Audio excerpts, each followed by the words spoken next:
गुरु प्यारी साध संगत जी, राधा स्वामी जी। स्वागत है आप सबका एक और नई वीडियो में। संगत जी, आज की वीडियो में हम आपके साथ बाबा जी से हुए कुछ सवाल जवाब साझा करेंगे। बाबा जी ने सवाल जवाब में बहुत हंसाया था, तो वीडियो को आखिर तक ज़रूर देखिएगा। और अगर आप हमारे चैनल पर नए हैं तो चैनल को सब्सक्राइब ज़रूर करें जी। एक लड़के ने सवाल किया कि बाबा जी, मेरी उम्र नामदान लेने की नहीं हुई है, तो क्या मुझे नामदान के लिए अप्लाई करना चाहिए?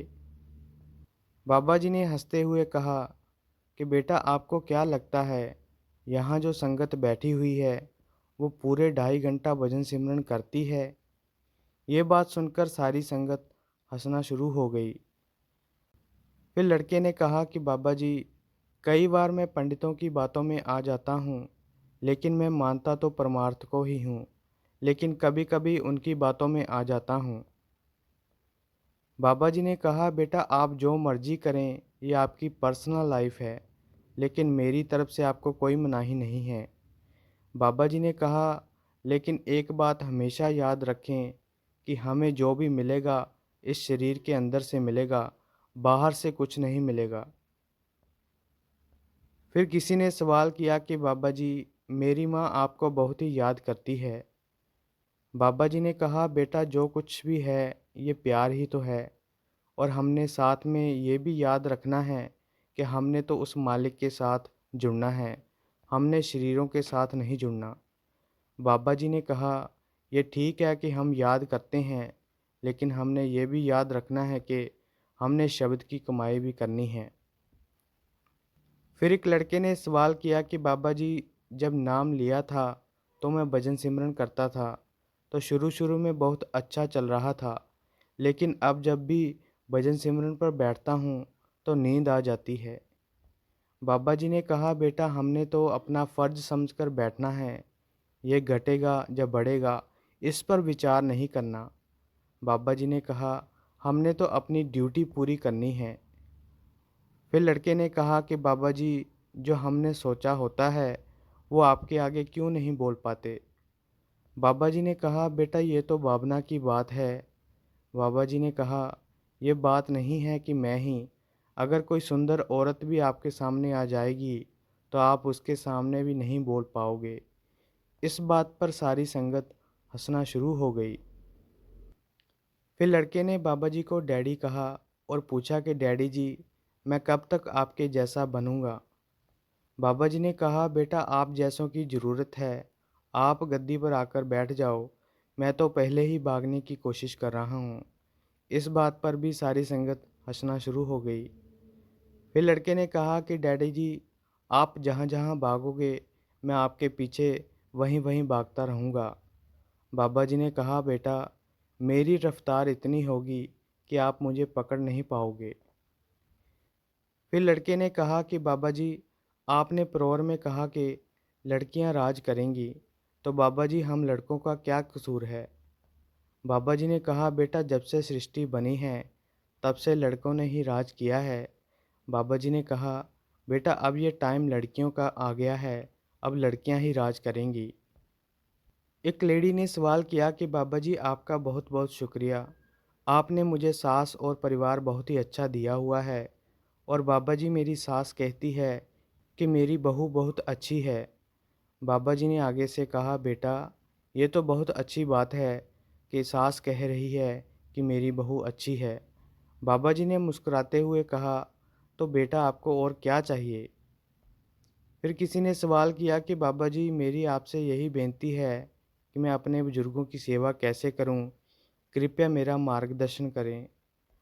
बाबा जी ने समझाया, बेटा बुजुर्गों को कोई आपकी धन दौलत नहीं चाहिए, उनको तो आपका थोड़ा सा प्यार और वक्त की ज़रूरत होती है। जितना ज़्यादा हो सके आप उनको वक्त दें। फिर किसी ने सवाल किया कि बाबा जी मैं अपने भजन सिमरन को ज़्यादा से ज़्यादा वक्त कैसे दूं? मैं अपने भजन सिमरन को ज़्यादा वक्त नहीं दे पाता। बाबा जी ने कहा, बेटा हम दुनिया में कोई भी काम करते हैं वो बिना ज़रूरत के नहीं करते। अगर हम कोई भी काम करते हैं तो ज़रूरी समझ कर ही करते हैं, और हमें तो सबसे ज़्यादा ज़रूरत ही भजन सिमरन की है। जो चीज़ सबसे ज़रूरी है वो हम करते नहीं हैं।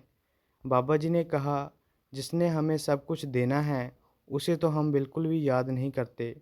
बेशक आप दुनिया के काम करो या ना करो, लेकिन भजन सिमरन तो ज़रूरी है, हमने रोज़ करना है। फिर किसी ने सवाल किया कि बाबा जी परमार्थ क्या होता है? बाबा जी ने समझाया कि परमार्थ का मतलब होता है परम का अर्थ। जो चीज़ उस सच्चाई के साथ जुड़े उसे परमार्थ कहते हैं। मालिक के साथ जुड़ना ही परमार्थ है। एक भाई ने सवाल किया कि बाबा जी नाम लिए को बहुत समय हो गया है, लेकिन मन नहीं लगता। बाबा जी ने कहा, बेटा यही तो बात है कि हमारा मन नहीं लगता।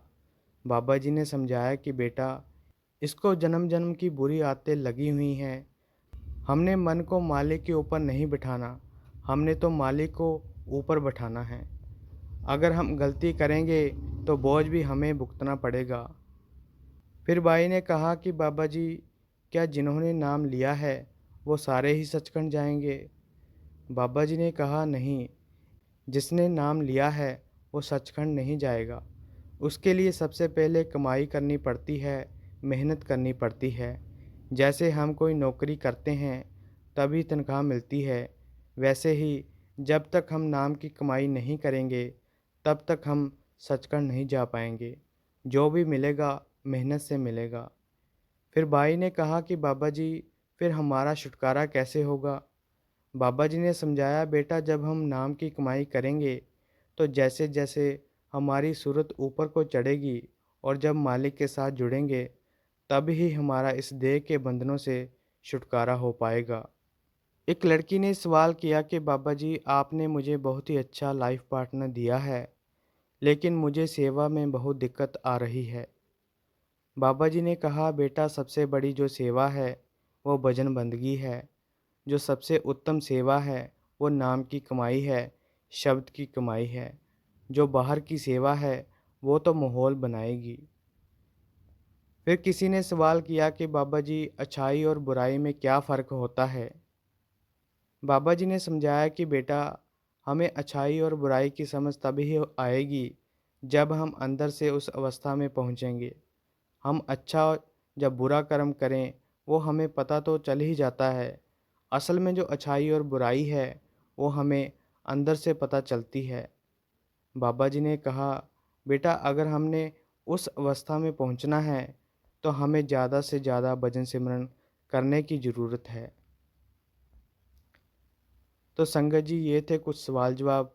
अगर आपको ये वीडियो अच्छी लगी तो लाइक शेयर और कमेंट करें और चैनल को भी सब्सक्राइब ज़रूर करें जी। राधा स्वामी जी।